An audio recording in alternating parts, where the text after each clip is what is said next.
देश और दुनिया मना रही है आज टीचर्स डे, और इस टीचर्स डे के खास मौके पर हमने सोचा है कि क्यों न बाज़ार के जाने माने दिग्गजों से और बाज़ार के ऐसे बड़े गुरुओं से आपकी मुलाकात की जाए जिन्होंने ज़िंदगी में बहुत कुछ अनुभव लिया है, बहुत बड़ा पैसा मैनेज किया है, लोगों के लिए, लाखों करोड़ों लोगों के लिए वेल्थ बनाई है, और उनके अनुभव से अगर आज आप और हम कुछ सीख पाएँ तो शायद हमारा ये टीचर्स डे सफल होगा। जी हाँ, आज मैं मुलाकात करवाने जा रहा हूँ आपकी नीलेश शाह साहब से, कोटक म्यूचुअल फंड के एमडी और सीईओ।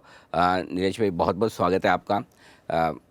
हमेशा हम आपको मार्केट गुरु के तौर पर देखते हैं कि जब भी लगे कि भाई कुछ समझ नहीं आ रहा है, चलो नीलेश भाई को बुलाओ। दो चीज़ें होती हैं उससे, एक डायरेक्शन मिल जाता है, डायरेक्शन से ज़्यादा दूसरी चीज़ थोड़ी सी है ना, हमें आपकी जो कामनेस है, शांत रहने की प्रवृत्ति है और धीरे से बड़ी बात बोल जाने का जो आपका बड़ा आर्ट है, उससे हमें थोड़ी सी रिलीफ मिल जाती है कि हाँ भाई सब ठीक हो जाएगा। लेकिन इस बार माहौल बहुत अच्छा है, अलग है, मार्केट लाइफ टाइप है, उस पर भी मैं आपसे पूछूंगा। लेकिन एक मार्केट गुरु होने के नाते आप क्या क्या मार्केट से सीखे हैं, ये ज़रा समझाइए। धन्यवाद अनिल भाई।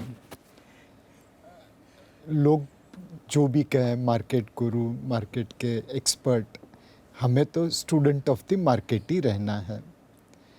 जब मैंने अपनी कारकिर्दी की शुरुआत की थी तब एक बुज़ुर्ग ने बहुत अच्छी तरह समझाया था कि ये बेटा दलाल स्ट्रीट है ना, इसमें जितने भी स्टेप्स है अपने स्टॉक एक्सचेंज टावर के, वहाँ पे तुम्हारे जैसे मार्केट गुरु की खंबिया या टूमस्टोन लगे हुए हैं। तो कभी गुरूर मत करना, हमेशा स्टूडेंट रहना। एंड अनिल भाई, हमारी तो दलाल स्ट्रीट एक ऐसी जगह है जहाँ पे लक्ष्मी पूजन हम लोग साल में एक बार करते हैं, दिवाली के दिन। सरस्वती पूजन तो रोज करना पड़ता है। सही बात है। और स्टूडेंट ही सरस्वती माता का पूजन कर सकता है। गुरु बन गए तो आप कैसे पूजन करोगे? सही बात है, बिल्कुल। गुरु बनने का गुरूर कभी ना करें, कभी ना करें। अच्छा, एक चीज़ और है, मैं कई बार सोचता हूँ कि हमें मार्केट का स्टूडेंट इसलिए भी बना रहना पड़ता है कि अगर तेंदुलकर साहब 15 दिन तक क्रिकेट ना खेले, 16 दिन आके भी उतरेंगे तो सेंचुरी मार जाएंगे। अमिताभ बच्चन साहब 6 महीने बाद भी एक्टिंग के लिए उतरेंगे तो शॉट परफेक्ट देंगे। हमें अगर 7 दिन मार्केट नहीं देकर 8 दिन पूछ ले तो हवा ही नहीं है। सो हमेशा सीखना ज़रूरी है। ये आप हमेशा सीखना ज़रूरी है। तेंदुलकर भी तेंदुलकर इसीलिए बने बिकॉज उन्होंने कभी एक दिन अपनी हेल्थ अवेयरनेस या प्रैक्टिस छोड़ी नहीं थी। तो उस लेवल के अगर इंसान इतनी एक्सपर्टीज़ होने के बावजूद प्रैक्टिस करते रहे तो हमें भी तो पढ़ना ज़रूरी है। और जनरली एक और चीज़ कही जाती है नीलेश भाई कि जितने प्रोफेशनल्स हैं, कोई डॉक्टर है वो कहता है मैं प्रैक्टिस करता हूँ, चार्टर्ड अकाउंटेंट कहता है मैं प्रैक्टिस करता हूँ, लॉयर कहता है मैं प्रैक्टिस करता हूँ, क्योंकि कुछ, और हमारे मार्केट में भी कुछ प्रोफेशन ऐसे हैं जहाँ आप लाइफ लॉन्ग प्रैक्टिस ही करते हैं, परफेक्ट कभी नहीं होते। एब्सोल्युटली। बिल्कुल। आज बड़ी अच्छी चीज़ आपसे सीखने को मिली। लेकिन एक और चीज़ जो मैं आपसे जानना चाहता हूँ, जो इस वक्त बाज़ार का मूड माहौल है, लाइफ हाई पर लाइफ हाई है, मतलब, लेकिन है ना, वो लोगों में अभी भी डर है, और डर इस बात का है कि लाइफ हाई हो गया, अब क्या, कहीं गिर तो नहीं जाएंगे, कहीं ऐसा तो नहीं ख़राब हो जाएगा। सो लाइफ हाई पर मार्केट को अप्रोच कैसे करना चाहिए? आपने तो कई ज़िंदगी में कई बार लाइफ हाई देखी, लोज भी देखे होंगे, तो लाइफ हाई पर एक इन्वेस्टर को मार्केट को कैसे अप्रोच करना चाहिए? एक अनिल भाई, ये लाइफ टाइम हाई निफ्टी या सेंसेक्स का है, मार्केट के वैल्यूएशन का नहीं है। राइट। वैल्यूएशन वाइज अभी भी हम रीजनेबल लेवल पे हैं। पिछले 5 सालों में प्रॉफिट ऑलमोस्ट 4 गुना हो गया, 4 लाख करोड़ से 16 लाख करोड़। तो मार्केट कैप भी बढ़ा है। तो जो डिस्कम्फर्ट आपको 5 साल पहले होनी चाहिए थी, उतनी ही डिस्कम्फर्ट आज होनी चाहिए, बिकॉज वैल्यूएशन तो वहाँ के वहीं है। सेकंड चीज़, एज एन इन्वेस्टर आपको 3 चीज़ें रखनी पड़ेगी। एक, जल्दी का काम शैतान का, तो लॉन्ग टर्म होराइजन रखिए। दूसरी चीज़, अपनी रिटर्न एक्सपेक्टेशन मॉडरेट कर दीजिए। 20 साल का रिटर्न देखे ब्रॉड मार्केट का मोटा मोटा 13-14% है। पिछले 4.5 साल का रिटर्न देखे तो मोटा मोटा 21-22% है, और उसके पहले के 15.5 साल देखे तो 10-11% है। जाहिर है कि आने वाले 10-15 सालों में रिटर्न मॉडरेट हो जाएगा, पिछले 4.5 साल जैसा नहीं होगा। और तीसरी चीज़, अपने पोर्टफोलियो में क्वालिटी को ध्यान दीजिए, मोमेंटम के ऊपर। High floating stock, market discovered prices stocks को ध्यान दीजिए compare to low floating stock and concentrated holdings. And reasonable valuation वाले स्टॉक खरीदिए कंपेयर टू एक्सपेंसिव वैल्यूएशन। अगर ये 3 चीज़ आप कर पाए तो ऑल टाइम हाई लेवल पे भी निवेश करने में कोई नुकसान नहीं होगा। वो है ना, जब तेंदुलकर खेलते हैं क्रिकेट और उनको देखते हैं हम, तो ऐसा लगता है कि क्रिकेट खेलना कितना आसान काम है। वो शॉट जिस तरह से ऐसे ही तो मारना होता है। और जब अमिताभ एक्टिंग करते तब भी ऐसा लगता है, जब आप कहते तो ऐसा लगता है मार्केट बड़ा आसान है। लेकिन क्या वाकई, मतलब आपको देखिए और आपको सुन के लगता है हाँ बिल्कुल ईजी है, जैसे 3 फॉर्मूले बताए कर लो, करना बड़ा मुश्किल है। सो किसी ने वॉरेन बफे से यही पूछा था कि आपके पास कोई ऐसी तरकीब है जो आपने लोगों को नहीं बताई? हाँ। बिकॉज आपके जैसा दूसरा वॉरेन बफे पैदा ही नहीं हुआ। तो वॉरेन बफे ने कहा कि मैं जो करता हूँ, जो समझता हूँ, जो जानता हूँ, वो मैंने लोगों से शेयर किया है। बट दूसरा वॉरेन बफे इसलिए नहीं आया बिकॉज दूसरे किसी में वॉरेन बफे जैसे डिसिप्लिन नहीं है, संयम नहीं है। तो मार्केट बहुत आसान है अगर आप डिसिप्लिन रहें और आपके पास सहनशीलता हो, संयम हो, पेशेंस होना चाहिए, पेशेंस होना हाँ, चाहिए और डिसिप्लिन होना चाहिए। अगर 2 चीज़ें आ गई तो बहुत बढ़िया। अब कई बार लोग कहते हैं कि भाई लाइफ हाई पर हमेशा तो नहीं रहेगा, कभी तो नीचे आएगा, कभी यू टर्न लेगा। आपने ये कहा कि अभी भी पैसे लगाने के बढ़िया मौके, लेकिन ये यू टर्न कब लेगा, इसके सिग्नल्स कैसे पढ़ें? सो एक सिग्नल अनिल भाई जो हम हमेशा देखते आए हैं कि जब ऐसे ऐसे लोग आपको बाज़ार के बारे में बताने लगे जिन्हें बाज़ार से कोई लेना देना नहीं था, यानी एक बहुत ज़्यादा पार्टिसिपेशन हो जाए इनएक्सपीरियंस लोगों का, अनएजुकेटेड लोगों का, तब मार्केट का टॉप बनता है। इस वक्त मेरे हिसाब से कुछ बिन अनुभवी लोग आए हैं मार्केट में, बट बाय एंड लार्ज जो निवेशक है वो काफ़ी समझदार है, काफ़ी सोच समझ के निवेश करता है। दूसरा है, जब आप एकदम महंगा आईपीओ देखें, बड़ी साइज़ वाला, और लोग पागल की तरह उसमें निवेश करने के लिए दौड़े। 2008 में, 2017 में हमने ये टाइप के आईपीओ बनते हुए देखे थे। आज की तारीख में कुछ छोटे आईपीओ ऐसे हैं जहाँ पे वैल्यूएशन समझ में नहीं आता, बट जो बड़े आईपीओ आ रहे हैं वो शायद थोड़े महंगे ज़रूर है, बट बहुत महंगे नहीं हैं, एंड गारंटी नहीं है कि इसका इश्यू निकल भी जाए। ऐसी बहुत सारी कंपनीज़ हैं जिनके आईपीओ निकल नहीं पाए। तो मेरे हिसाब से इस वक्त जो माहौल है मार्केट में कंपेयर टू 2007, 2017 अलग है। इस बार अगर करेक्शन आएगा तो कुछ इस वजह से होगा जो मार्केट ने अब तक सोची नहीं है। फॉर एग्जांपल, मार्केट सोच रहा है यूएस फेड सितंबर में रेट काटेगा। मार्केट सोच रहा है जियोपॉलिटिकली कोई बड़ा धमाका नहीं होगा। मार्केट सोच रहा है ये कोलिएशन गवर्नमेंट पूरे 5 साल चलेगी। मार्केट ये भी सोच रहा है कि एनर्जी की दाम और अवेलेबिलिटी पे कोई डिस्टर्बेंस नहीं होगा। तो हमने सारी चीज़ें पॉजिटिवली सोच के रखी है। अगर इसमें से कोई घटना ऐसी हो जाए जो मार्केट ने नहीं सोची है, तब शायद करेक्शन आएगा। तब भी करेक्शन आएगा। मतलब एक तो करेक्शन है, 2020 वाली मंदी या 2007 वाली मंदी या 2000 वाली मंदी, तो वैसा डर तो अभी नहीं लगता। अभी ऐसा तो नहीं लगता बिकॉज इस बार अपनी मार्केट में त्रिवेणी संगम है, फंडामेंटल्स अच्छे हैं, सेंटीमेंट अच्छा है, एंड रियल लाइफ में हम लोग लगान मूवी देख रहे हैं। लगान मूवी में हमने लोकल टीम विदेशी टीम को हराते हुए देखा था। राइट। इस बार आप देखिए, कोविड के समय में उन्होंने वनडे इंटरनेशनल खेला, मार्च, अप्रैल, मई, जून 20 बेचते गए। रिटेल इन्वेस्टर म्यूचुअल फंड के जरिए और डायरेक्टली खरीदता गया। फाइनली गोरे समझ गए कि वनडे में इनको हराना मुश्किल है। फिर वो टेस्ट मैच खेलने आ गए। अक्टूबर 21 से जून 22 के बीच में 2.5 लाख करोड़ का माल बेचा। पूरी टेस्ट मैच खेल डाली। हमारे रिटेल निवेशक लेते गए।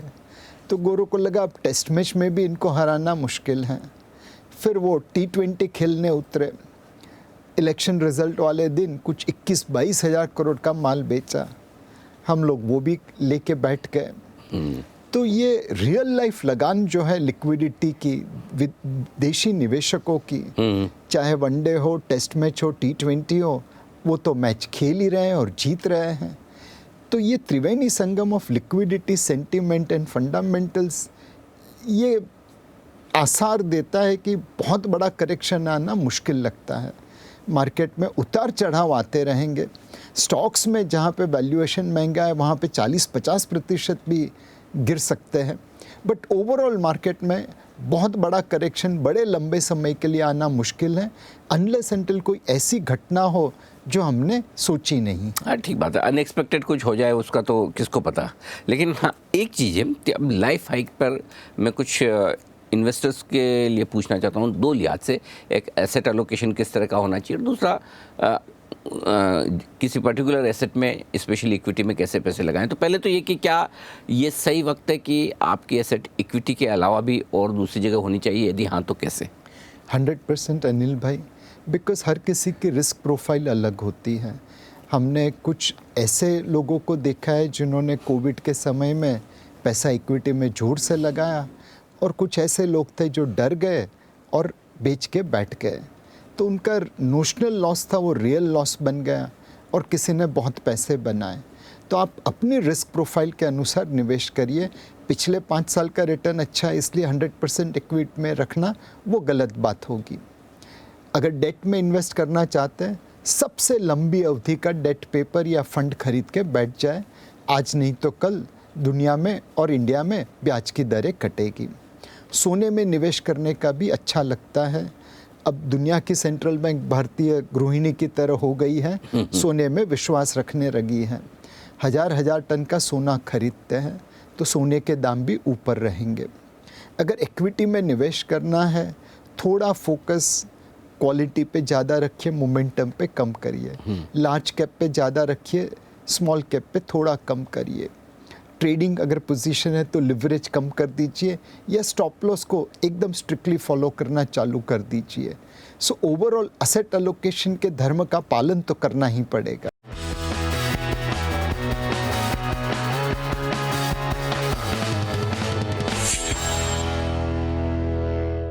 इक्विटी में आपने कहा कि पैसा बनेगा अभी भी, लेकिन इक्विटी में किस तरह से, एक तो ये कि जो लोग खुद कर रहे हो तो अपने हिसाब से कर लें, लेकिन जिन्हें म्यूचुअल फंड्स के जरिए करना है तो इस तरह के माहौल में किस तरह के फंड्स अच्छे रहेंगे? सो एक है कि मुझे बहुत ज़्यादा समय नहीं देना है, मैं फंड मैनेजर के ऊपर सारा दायित्व छोड़ना चाहता हूँ। तो आप असेट एलोकेशन फंड में निवेश करिए। फंड मैनेजर डेट, इक्विटी और प्रेशियस मेटल में निवेश करता रहेगा। दूसरा है कि नहीं, मेरे पास थोड़ा समय है, मैं सोच समझ के निवेश कर सकता हूँ। तो आप कुछ थीमेटिक फंड को चूज़ कर सकते हैं apart from normal diversified fund. अगर थीमेटिक फंड में थोड़े पोर्टफोलियो का निवेश करना है तो इस समय टेक्नोलॉजी और कंजम्पशन फंड अच्छे लगते हैं।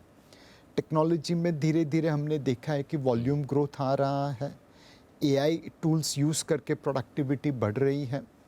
कंजम्पशन साइड में बारिश, इलेक्शन और बजट, ये तीनों के चलते थोड़ी राहत और थोड़ी ग्रोथ दिखने को मिलेगी। May be not now, but 3-6 महीने के बाद केमिकल एंड बैंकिंग, ये दोनों क्षेत्र में बॉटम बन सकती हैं। तो ये दोनों थीमेटिक फंड्स के ऊपर आप नज़र रखिए। निवेश करने का मौका आने वाले 3-6 महीनों में शायद मिल जाएगा। एक जो हमेशा चर्चा चलती है कि कभी लार्ज कैप ज़्यादा बेहतर होंगे, कभी मिड कैप, स्मॉल कैप बेहतर होंगे, और अगर एक आम निवेशक वो डिसाइड ना कर पाएंगे कब मुझे किस में से किस में शिफ्ट होना है, तो फंड्स के जरिए कैसे करें? सो एक है कि आप मल्टी कैप या फ्लेक्सी कैप फंड में निवेश कर दीजिए।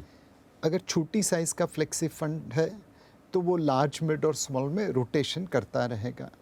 हमारा फंड अब 50,000 करोड़ का कोटक फ्लेक्सी कैप फंड हो चुका है, तो ऑब्वियसली वहाँ पे हम इसे लार्ज कैप बायस्ड फंड की तरह चलाते हैं। तो हमारे फंड के अंदर, फंड हाउस के अंदर multi cap fund will be more appropriate, उसमें लार्ज, मिड और स्मॉल तीनों का एक्सपोजर मिलेगा। बट कुछ और फंड हाउस में flexi cap will be appropriate as fund manager large, mid और स्मॉल में रोटेशन कर पाएगा।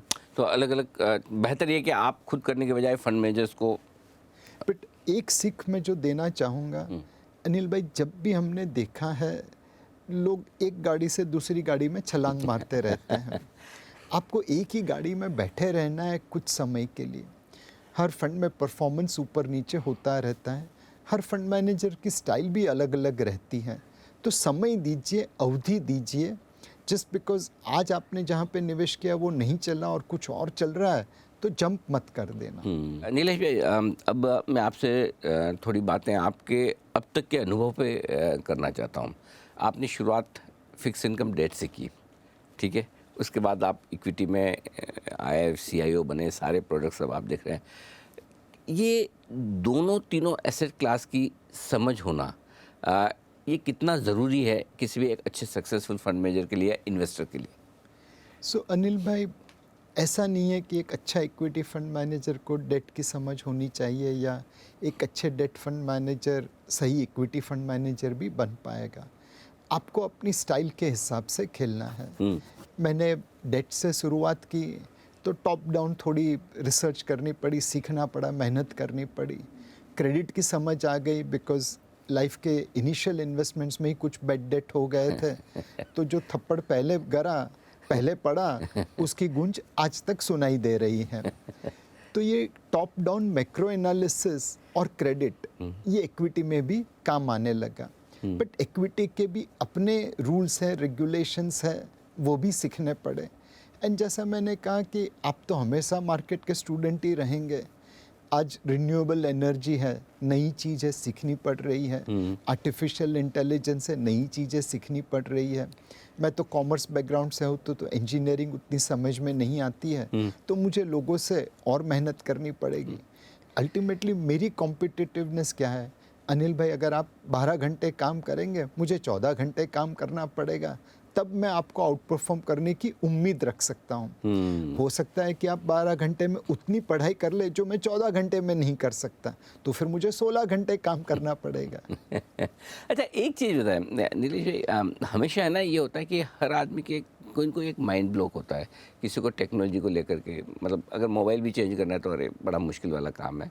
किसी को साइंस में, किसी को केमिस्ट्री में, किसी को बायोलॉजी में, किसी को मैथ्स में, हर एक को कुछ ना कुछ एक आध चीज़ से होता है। सो जैसा आपने भी कहा कि इंजीनियरिंग बैकग्राउंड है, तो ये जो चीज़ किसी एक चीज़ से डर लगता है, जिसे नहीं पढ़ने की या नहीं समझने की इच्छा है, उसको कैसे दूर करें? अनिल भाई, आपने बहुत सही कहा। डर तो हमेशा लगा रहता है, बट वो एक एडवर्टाइजमेंट है ना जो कहता है डर के आगे जीत है। आपको डर से आगे निकलना पड़ेगा। एंड इसीलिए आप अगर मार्केट के स्टूडेंट रहेंगे, विद्यार्थी रहेंगे, तो आप लोगों को सवाल कर पाएंगे। बड़ी मुश्किल से ये मैंने सीखा है कि जब समझ नहीं आए तो सवाल पूछने में आप छोटे नहीं बन जाओगे। मेरे से छोटे नए लोगों से मैं सीख लेता हूँ। बीच में कहीं कहीं अहंकार आ जाता है, गुरूर आ जाता है कि अरे आप कैसे किसी को पूछ सकते हो इतना बेवकूफ़ सा सवाल। बट जब जब मैंने अहंकार छोड़ के सवाल पूछे हैं, तब तक मैं ज़्यादा नॉलेजेबल हुआ हूँ। बिल्कुल ठीक बात है। अच्छा, आपके करियर में आपके चाहे वो गुरु हो या ना हो, लेकिन किन्हीं से आपको कुछ अच्छी एडवाइस मिली हो, नसीहत कि नीलेश भाई ऐसा करिएगा, ऐसा मत करिएगा, जिससे आपको एक अच्छा फंड मैनेजर बनने में या अच्छा इंसान बनने में मदद मिली हो? सो बहुत सारी सीख मिली है, बहुत सारी सलाह मिली है।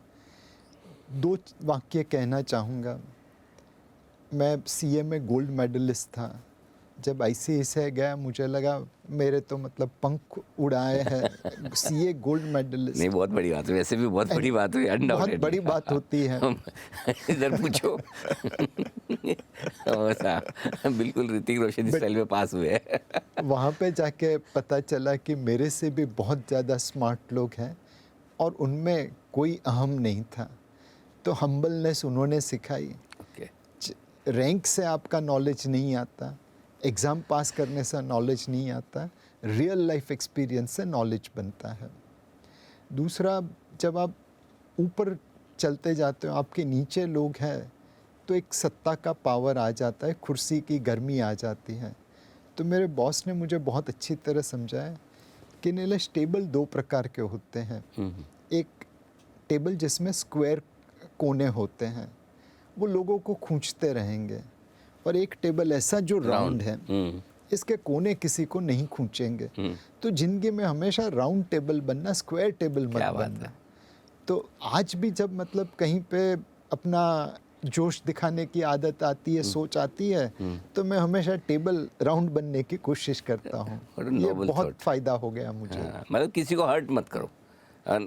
गुमान मत रखो, गुरूर मत रखो, और अपनी कुर्सी का पावर नीचे वाले पे मत दिखाओ। हर आदमी को रिस्पेक्ट दो। ये आपके हम्बलनेस है कि आप हमेशा कहते हैं कि मैं तो मार्केट गुरु नहीं, स्टूडेंट हूँ, लेकिन जो आपको जानते पहचानते जैसे मैं तो मुझे पता है कि कितना ज्ञान का भंडार है। अब मैं आपसे सलाह लेना चाहता हूँ उन नए स्टूडेंट्स जो मार्केट के, और स्पेशली जो सारे कोविड के बाद आए हैं, ठीक है, जो ये पिछले 4-5 सालों में हमारे नए अभिमन्यु सारे आए हैं बाज़ार में, उनके लिए क्या कुछ खास बात है जो उन्हें लाइफ में आगे ध्यान रखनी है? अच्छा इन्वेस्टर बनने के लिए क्या सावधानियाँ रखनी है? सो एक, अगर आप ट्रेडिंग करते हैं तो स्टॉप लॉस के धर्म को अपनाइए।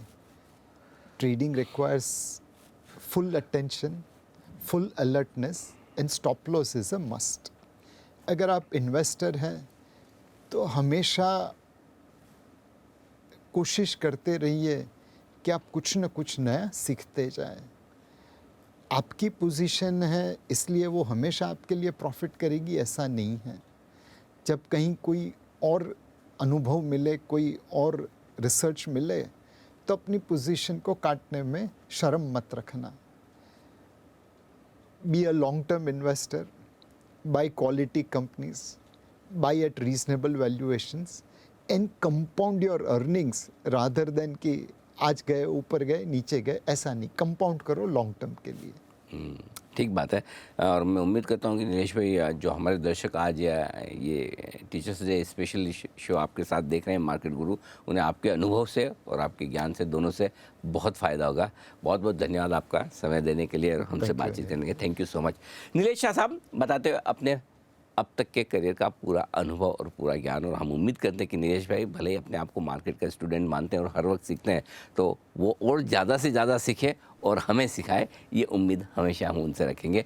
आज इस खास शो में इतना ही। मुझे दीजिए इजाज़त। नमस्कार।